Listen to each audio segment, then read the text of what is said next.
আপনি কি মনে করেছেন আপনার শাশুড়ির কেমন বৌমা পছন্দ? সুন্দরী, রূপবতী বৌমা? না, কোনো দিনই না। আপনার সুন্দর দই খেয়ে পানি খাবে?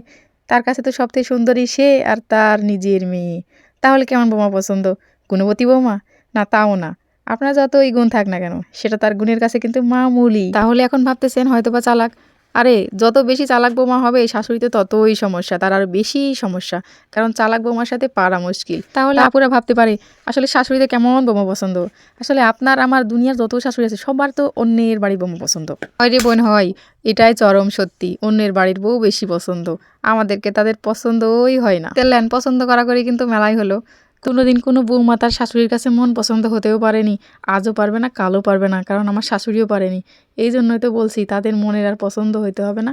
আপনি আপনার পছন্দ মতো এইভাবে রস চিতই পিঠা বানিয়ে খান। তো শীত মানেই গুড়ের পিঠা। তো দেখেন খেজুরের গুড় দিয়ে দুধ দিয়ে আমি কত সুন্দর করে রস চিতই পিঠা বানিয়েছি। তো মাশাল্লাহ খেতেও অসাধারণ হয়েছিল। দেখে বুঝতে পারছেন আমার পিঠাটা কত সুন্দর হয়েছে। তো শীতকাল মানে তো এইসব পিঠাপুলির ধুম পড়ে যায় বাড়িতে। তো আমিও বানিয়ে ফেললাম মজাদার একটা রস চিতই পিঠা। তো শীতকালে কে কে পিঠাটি বানিয়ে খেয়েছেন অবশ্যই বলবেন।